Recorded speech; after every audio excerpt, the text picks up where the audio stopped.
Imagine waking up one morning and discovering that, according to everyone around you, you died 3 years ago. Emily Carter was 22 years old when her life stopped making sense. It started on a rainy Tuesday evening.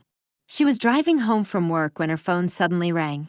The caller ID displayed only one word: "Mom." Emily smiled and answered, "Hey, Mom." Silence. Then a trembling voice whispered, "Who is this?" Emily frowned. "Mom. It's me." The woman on the other end started crying. "Please stop calling this number." "What?" "My daughter died 3 years ago." The line went dead. Emily nearly drove off the road. At first she thought it was some kind of prank. A terrible joke. But when she arrived home, things became even stranger. Her apartment key didn't work. The lock had been changed. Confused, she knocked on the door. A middle-aged man opened it. "Can I help you?" Emily stared at him. "What are you doing in my apartment?" The man looked genuinely confused. "I've lived here for 2 years." "No. This is my apartment." The man slowly pulled out his phone. "I think you should leave." Emily stepped back. The building was correct. The apartment number was correct. Everything was correct. Except somehow, none of it belonged to her anymore. That night she checked into a motel. She searched for herself online. At first she found nothing. Then she found an old newspaper article. Her hands began shaking. The headline read, "Local college student Emily Carter found dead after car accident." The article included her photograph. Her exact photograph. The same face. The same name. The same birthday. According to the article, Emily Carter had died 3 years ago, and thousands of people had attended her funeral. Emily couldn't breathe. How could she be reading about her own death? Then she noticed something else. The article included a photo from the crash scene. A destroyed red car. But Emily had never owned a red car. Not once in her life. Someone else had died. Someone who looked exactly like her.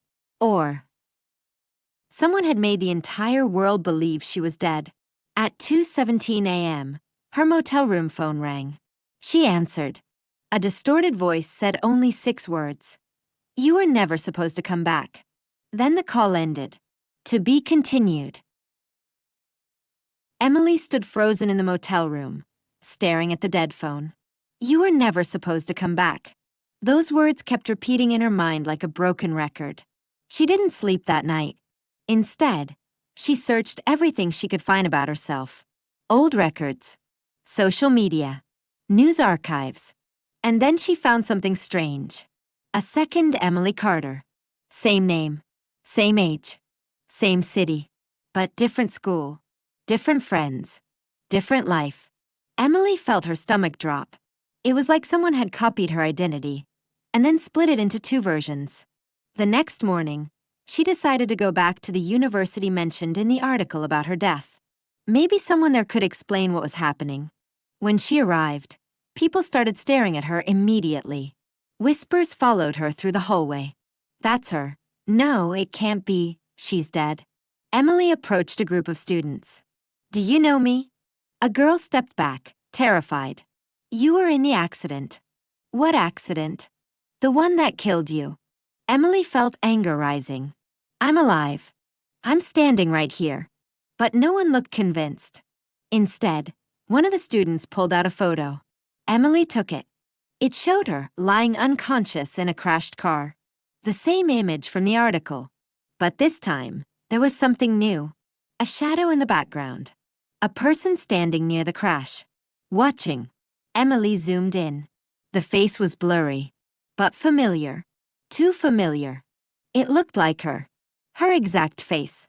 That night, Emily broke into the university archive. She found a hidden file labeled Project Mirror. Inside were medical records, psychological reports, and experiment notes. And one sentence that made her blood run cold. Subject E01 shows full identity replication instability. Below it, her photo, but labeled Original Subject. Emily whispered, "What does that mean, original?" Behind her, a voice answered, "It means you were the first mistake." Emily turned around slowly. A man stood in the dark archive room. He looked calm. Too calm. Like he had been waiting for her. "You've been watching me," Emily said. The man shook his head. "No. We've been watching both of you." "Both of me?" He sighed.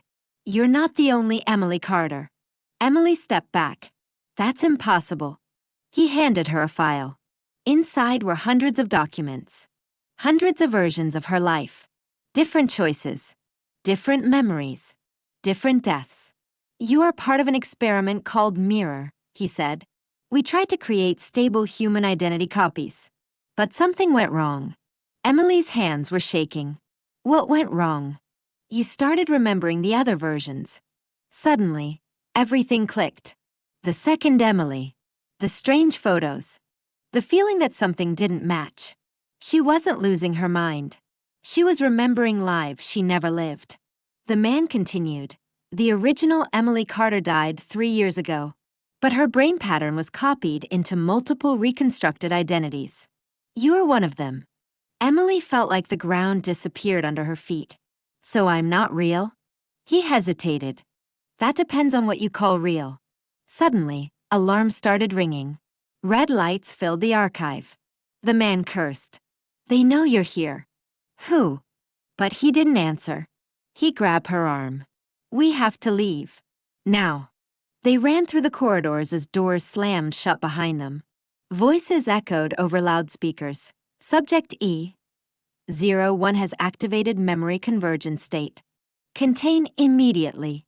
Emily stopped running. "Wait. If I'm just a copy, why do I feel pain? Why do I remember my childhood?"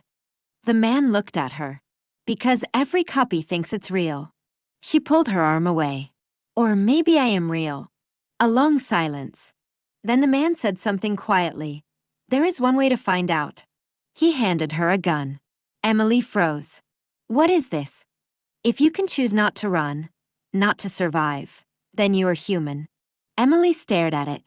The alarms got louder. The doors were closing in. And then, she made her choice. She dropped the gun. "I don't need proof." For the first time, the man smiled. "Then you're more human than the original ever was." Suddenly, everything went white. When Emily opened her eyes again, she was sitting in a cafe. Sunlight. Normal people. Normal life. A newspaper lay in front of her. She looked at it. Headline: Mirror Project officially shut down after ethical violations. She exhaled in relief. But then her phone rang. Unknown number. She answered. A familiar voice whispered, "Emily?" "I remember everything too." Call ended. Emily slowly looked up. Across the street, another version of herself was watching her, smiling. And this time she was not alone.